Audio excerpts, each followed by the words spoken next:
Hi everyone, my name is Giselle Wallace, lesbian life coach and author, and I'm so glad to have you here with me today.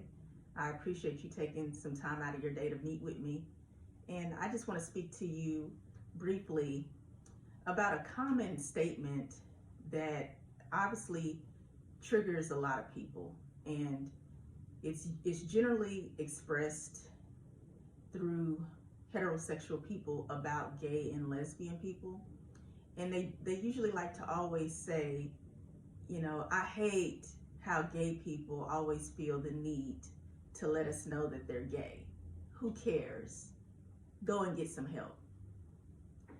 There is so much to unpack with that message. And the message is very derogatory, it's very disrespectful, and it's also very discriminatory against gay and lesbian people. And not just gay and lesbian people, there's heterosexual people who don't like that statement. There's allies, there's friends and family members of gay and lesbian people who hate to hear that. Because, for one, it's not that all heterosexual people make that statement, it's just heterosexual people who feel entitled. They feel entitled, they feel superior to anyone who has a non-heterosexual orientation. And they're very controlling people. They like the idea of controlling us, because I'm a lesbian woman, and they like the idea of making us feel intimidated, making us feel inferior, less than, and they also like the idea that they can control us. They can keep us in the closet, or they can at least, make us feel like we should be ashamed of who we are. But honestly, I don't feel that way, and many of us don't. And the reason why is because we are who we are, and we're in this world, we're in this space just like you. And the thing is, God made the whole world. He made the entire world. And there's enough people in this world for us not to be worried about somebody's sexual orientation not being heterosexual. We are all here for a reason, and we all should be able to feel free to be ourselves. But unfortunately, people are always busy worrying about somebody else and trying to manipulate and control somebody else, when really they should spend more time focusing on their own selves, being more self-aware, and asking themselves, why do I feel this way about this or that? Why do I act this way? Why do I treat gay or lesbian people like that? But they never do. They just react all the time.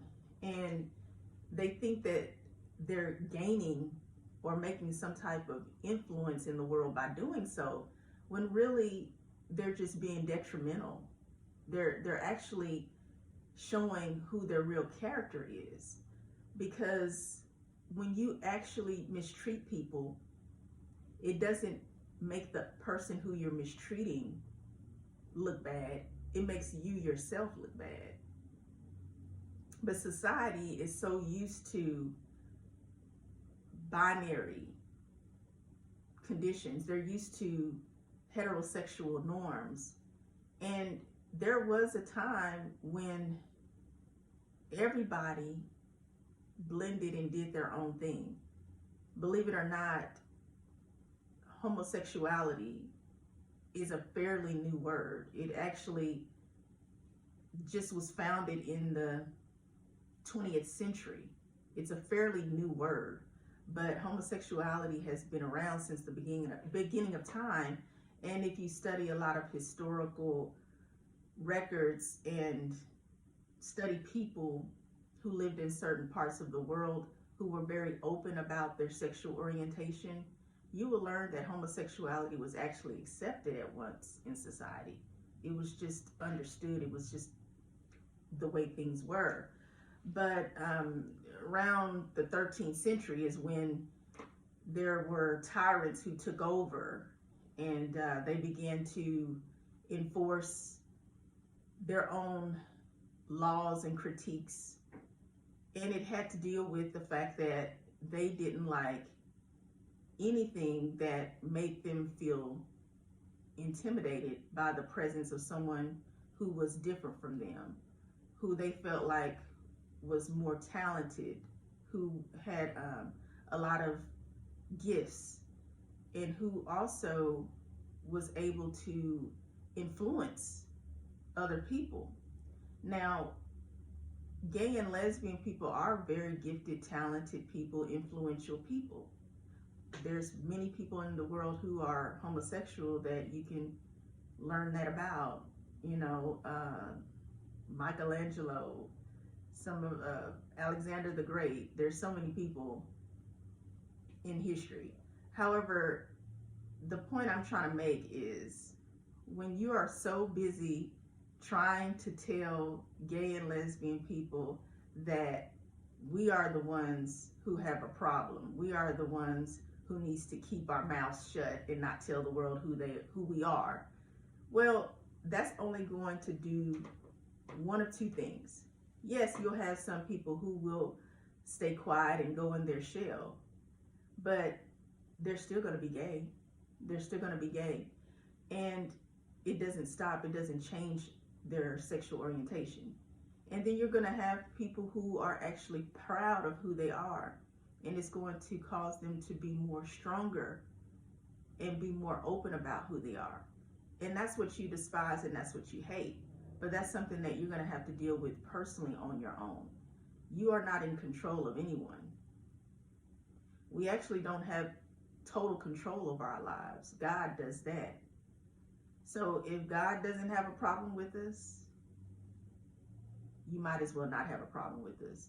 And if you do have a problem with us, maybe you need to be quiet about it.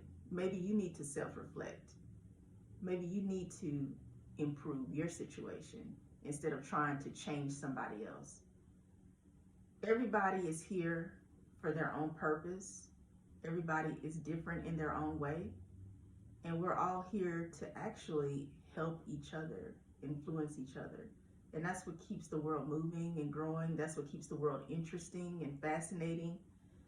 And ultimately, when you learn to just enjoy yourself and other people for who they are, if they're not causing you any harm and heartache and they're doing what they're needing to do in life, then why be pessimistic? Why bully them? Why try to control them? Why try to defeat them? Why? It's wasted energy when your energy should be going somewhere else that can actually benefit yourself and society as a whole. I know I love who I am, and I know there's people who may not love who I am, but that doesn't keep me from being me, and that doesn't keep me from going on, because I have a lot to be thankful for. I have a lot to look forward to, and I believe in giving out good energy, good vibes, and being inspirational and not condescending, not detrimental. I hope that you're able to process what I'm saying and consider what I'm saying. And I thank you for your time. Please check out my description box. I have all of my contact information, and also subscribe to my channel. My name is Giselle Wallace, and I thank you for being here. I'm a life coach, and I'll be glad to speak with you, talk with you. I have one-on-one life coaching and group coaching options. I hope that we can talk soon and continue the conversation. Have a wonderful day. Thank you.